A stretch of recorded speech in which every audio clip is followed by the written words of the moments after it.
नमस्कार मित्रांनो, आशू रेसिपीमध्ये सर्वांचं खूप खूप स्वागत आहे। आज आपण बनवणार आहे टमाटरची चटणी। टमाटरची चटणी म्हटलं का मुलं आवडीने खातात।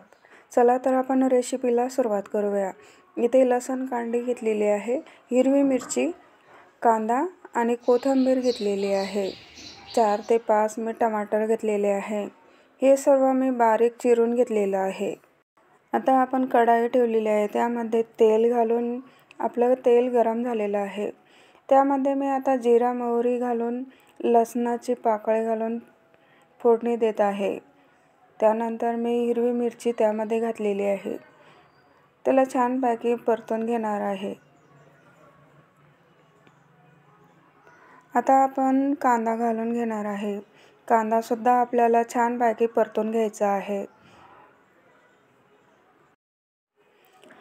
इथे मी आता थोडासा कढीपत्ता घालून घेणार आहे।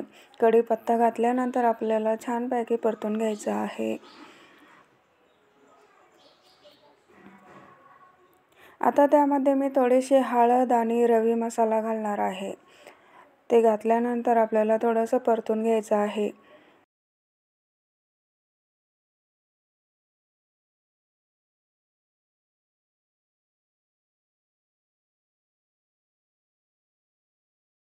इथे आपण आता ते बारीक चिरलेलं टमाटर आहे, आपण त्यामध्ये घालून घेणार आहे।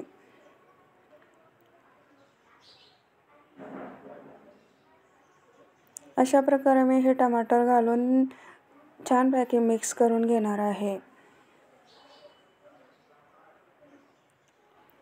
सर्व एकदम मस्त एकजीव झालेला आहे। आता ते पाणी आटेपर्यंत आपल्याला छानपैकी परतून घ्यायचं आहे। त्यानंतर आपण चवीनुसार मीठ घालणार आहे आणि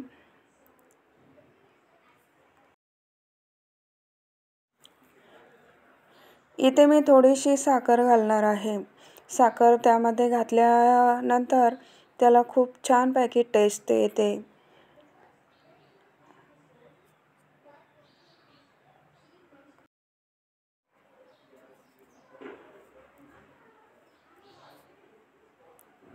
इथे मी थोडासा शेंगदाण्याचा कूट घालून घेणार आहे। शेंगदाण्याचा कूट घातल्यानंतर आपल्याला छान मिक्स करून घ्यायचं आहे।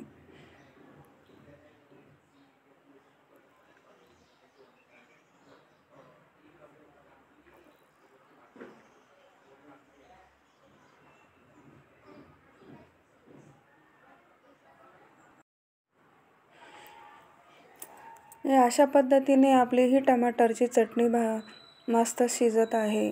शिजल्यानंतर आपण आता छानपैकी त्यावर थोडीशी कोथिंबीर घालून घेणार आहे।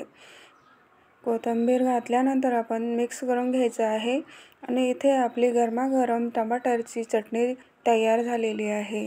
इथे आपण बघू शकता टमाटरची चटणी छानपैकी झालेली आहे। थोडीशी तिखट, थोडीशी आंबट, थोडीशी गोड अशी ही आपली टमाटरची चटणी तयार आहे। ही खाण्यासाठी खूपच टेस्टी आहे आणि डब्यासाठी तर एकच नंबर आहे। तुम्हाला आवडले असेल तर नक्कीच कमेंट करा।